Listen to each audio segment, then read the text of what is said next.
Assalomu alaykum o'quvchilar. Bugun sizlar bilan asosiy gaplashadigan mavzuimiz past perfect haqida bo'ladi. O'tgan darslarimizda sizlar bilan present perfect hozirgi tugallangan va future perfect kelasi tugallangan zamon haqida gaplashgandik. Bugun past perfect o'tgan tugallangan zamon haqida gaplashamiz. Bu zamon ham oson. Og'zaki nutqda juda kamdan kam holatda ishlatiladi. Asosan present perfectlar juda faol tarzda ishlatiladi. Bu ham lekin o'rganib qo'yishimiz, chunki readinglarda kelib qolgan paytda to'g'ri tarjima qilishimiz kerak. Zo'r. Past perfect tense o'tgan tugallangan zamon. Birinchi qoidasi o'tgan zamonda bajarilish harakatining natijasini ko'rsatadi. Misol uchun men 2025-yilda allaqachon sertifikatimni olib qo'yganman yoki men seni kecha 3 soat davomida kutdim. 3 soat kutdim seni. Ya'ni aniq bajarilish harakatining natijasi yoki men kecha ertalab seni 4 soatlar davomida kitob o'qidim. 4 soatdan beri kitob o'qidim. Ya'ni o'tgan zamonda bajarilish harakatining natijasini ko'rsatib keladi. Demak, ikkinchi qoidasi bo'lsa past simple dan ham oldin sodir bo'lgan ish harakat. Mana shunga e'tiborli bo'ling, chunki 90% holatda ikkinchi qoida bo'yicha past perfect ishlatiladi. Birinchi qoida bo'yicha kamdan kam ishlatiladi. Ikkinchi qoida bo'yicha 90% holatlarda ishlatiladi. Demak, bitta nur chizamiz, nur deyilardi menimcha. Uzun qilib nur chizamiz. Mana bu future, kelajagimiz. Mana bu present, hozir. Mana bu hozirdamiz biz. Endi mana bu yerdan bitta past qo'yamiz. Past simple deb qo'yaman. O'tgan zamon va mana bu yerda endi mana bu yerda past perfect bo'ladi. Bu past simple dan ham oldin sodir bo'lgan harakatlar uchun ishlatiladi. Nima degani o'zi bu? Past simple dan ham oldin sodir bo'lgan harakat. Misol uchun men darsga kelsam, darsga kelganimda ustoz allaqachon darsni boshlagan ekan. Qaysi harakat birinchi sodir bo'lyapti? Misol men darsga kelsam, ustoz darsni allaqachon boshlagan ekan. Men darsga kelishim past simple dan. Mana bu past simple dan men darsga yetib kelyapman, lekin meni kelishimdan oldin past perfect ustoz darsni boshladi. Uyga borsam, onam damlo ketib bo'lgan ekan. Onam allaqachon ketib bo'lgan ekan. Men borishimdan past simple uyga boryapman, lekin mendan ham oldin onam ketib bo'lgan. Darsga kelsam, dars allaqachon tugagan ekan. Tugab bo'lgan, men kelishimdan oldin tugab bo'lgan. Bozorga borsam, allaqachon kiyimlar sotilib ketgan ekan. Ya'ni borishimdan oldin bo'lgan. Men past simple ish harakatni bajaryapman, lekin mendan oldin past perfectda onam ketib bo'lyapti, narsalar sotilib bo'lyapti, dars boshlanib bo'lyapti. Men past perfectni videoga olib boshlagan paytimda telefonim allaqachon o'chib bo'lgan ekan. Telefon, ya'ni men boshlagan paytimda boshlashimdan oldin telefonim o'chib qolgan.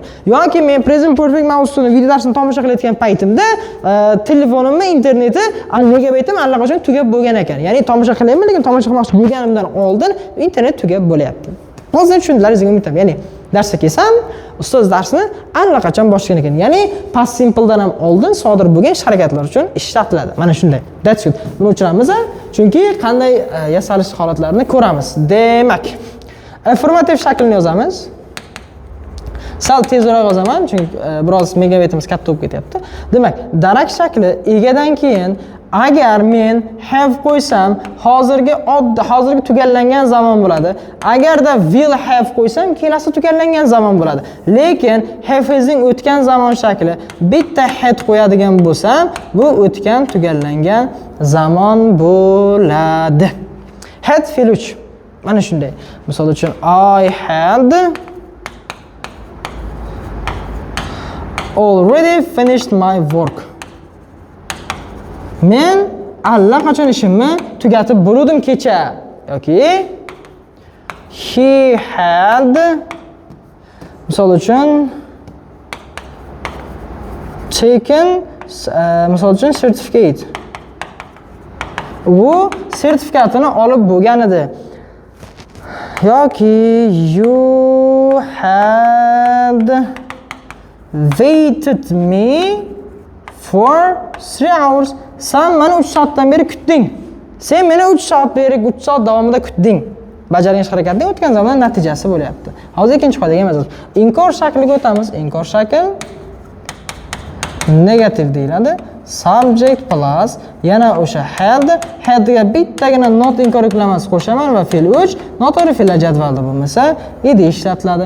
Bunga yozamiz I had not finished my work. Ishimni tugatib bo'lmagan edim. Edi degan tarjima. Ishimni tugatib bo'lmagandim. Yoki he had not fixed the car. U mashinani tuzatib bo'lmagan edi. bo'lmagandi yoki bo'lmagan edi. Buni ham tarjimasi asosan de deb yurdi. Ishlamagan edi, bo'lmagan edi, bajarmagan edi. Like this. So'roq shakliga o'tamiz. Kamroq gap tuzyapman, chunki ikkinchi qoida bo'yicha ham hali tuzamiz. Demak, interrogativ so'roq shakliga o'tamiz. Demak, doimo had egni oldinga chiqish orqali yasaladi. Fe'l 3 noto'g'ri fe'llar jadvalida bo'lmasa, id ishlatiladi. Misol uchun, had you finished? Sen tugatganmiding? Tugatdingmi? Had you finished your work? Ishing tugatganmiding? Yoki had they cleaned? Ular had they cleaned? Ular xonani tozalaganmidi? E'tibor bering.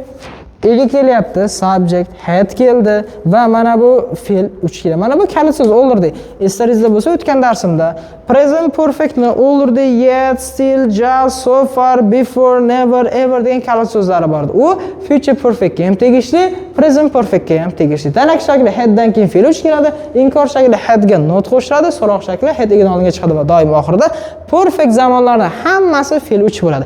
Fe'l 1 faqat present simple va future simple uchun, fe'l 2 bo'lsa faqatgina past simple ni darak shakli uchun ishlatiladi. Past simple inkor shaklida doimo fe'l 1 ishlatiladi. Mana shu qoida. Endi gap yozamiz. Buni yaxshilab rasmga olasiz. Yozib qo'yishingiz shart. Ko'taramiz buni, bo'ladi mana.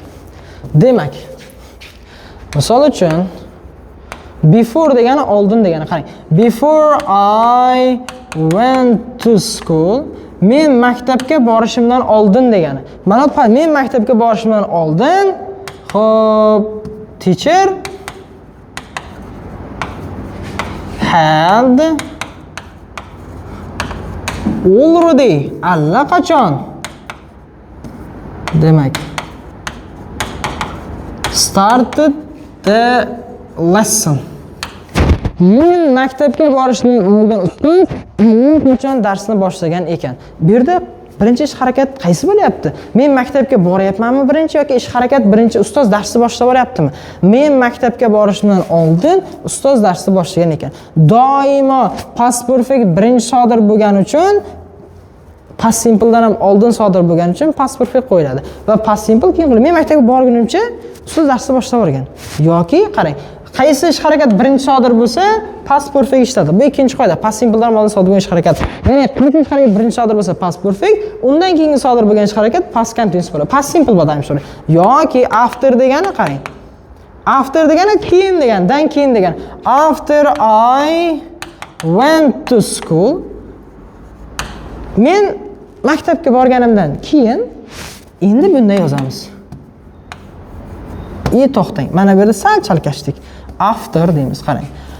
After I had gone to school bo'ladimi? Teacher, demak, hozir tushuntirib beraman. Teacher started the lesson.